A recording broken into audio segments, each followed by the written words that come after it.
பெரும்பாலும் பார்த்தீங்கன்னா, இந்தியா வம்சாவழியினர் அப்படிங்கிறவங்க நெறைய பேர். கல்பனா சாவ்லாவா இருக்கலாம், இப்போ சுனிதா வில்லியம்ஸாக இருக்கலாம். இப்படி நெறைய பேர் வந்து அஸ்ட்ரோநாட்ஸா இருந்து ரொம்ப ஒரு ஹிஸ்டரிய பில்ட் பண்ணியிருக்காங்க.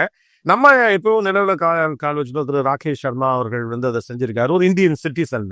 இந்திய வம்சாவளியினர் நெறைய பேர் இதுல இருப்பதைப் போல, நேரடி இந்தியன் சிட்டிசன்ஸ் இந்த துறைக்குள்ள அதிகமாக வரணும், மேல இந்த இண்டஸ்ட்ரிக்குள்ள வரணும் அப்படின்னு நீங்க ஆசைப்படுறீங்களா?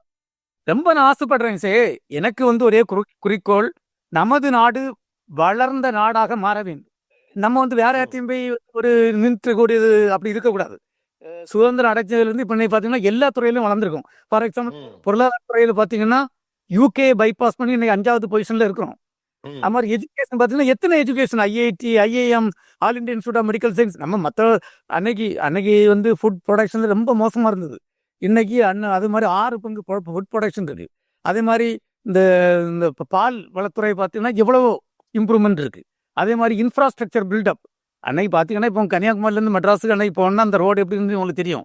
எல்லாம் ட்ராவல் பண்ணிருப்பீங்கன்னு நினைக்கிறேன். அது கஷ்டப்பட்டு ஒரு 20 மணி நேரம் கழிச்சு தான் போய் இறங்கும். இன்னைக்கெல்லாம் எப்படி இருக்குது.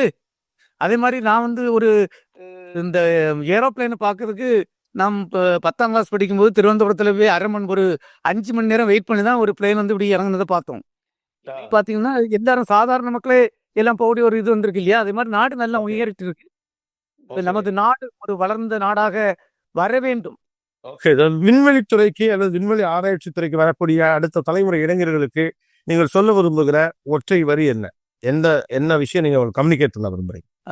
விண்வெளி துறைங்கிறது பார்த்தீங்கன்னா முன்னாடி வந்து ஒரு ஹை டெக்னாலஜி ரொம்ப ஒரு வித்தியாசமாட்டு எல்லாருக்கும் எட்ட முடியாத ஒரு இதாட்டு இருந்த மாதிரி இருந்தது. நிலாவு இருக்கு பார்த்தீங்களா, நம்மெல்லாம் சின்ன பிள்ளையா இருக்கும்போது நிலாவை பார்த்தீங்கன்னா அது எங்கேயோ இருக்கிற மாதிரி இருந்தது. இப்போ பார்த்தீங்கன்னா இந்த மூன் மிஷன் இதுவரை நாங்க 3 அணம் செய்திருக்கோம். இப்போ 2 அணத்துக்கு அப்புறம் வந்துருக்கு. இப்போ நிலாவு ஏதோ நம்ம கையில இருந்து விளையாடுற மாதிரி ஒரு ஃபீலிங் இருந்துட்டு இருக்கு. அதே மாதிரி நம்ம பாரத பிரதமர் சொல்லுவாரு, there should not be any space between space and common man. சாதாரண ஆட்களுக்கும் ஸ்பேஸுக்கும் கேப்பே கூடாதுன்னு சொல்லுவாங்க. அதுதான் உண்மை. அதனால இந்த மாணவர்களுக்கு நான் சொல்றது, நீங்க வந்து விண்வெளி துறையில மட்டும் நான் சொல்லலை, நம்மளுக்கு நமது நாட்டில் நிறைய வாய்ப்புகள் இருக்கு. விண்வெளித்துறையாட்டுக்கு இருக்கு, இல்ல ஹெல்த் செக்டராட்டு இருக்கட்டு, இல்ல பொருளாதார ரீதியாட்டு இருக்கட்டு, இல்லாட்டி சட்டத்துறையாட்டு இருக்கட்டு, இல்ல இன்ஃப்ராஸ்ட்ரக்சர் டெவலப்மெண்டா இருக்கட்டு, எந்த துறையில் நீங்க ஜாயின் பண்ணாலும் நமது நாட்டு மக்களுக்கு சேவை செய்யக்கூடிய ஒரு எண்ணத்தோடு நன்றாக பணியாற்ற வேண்டும்.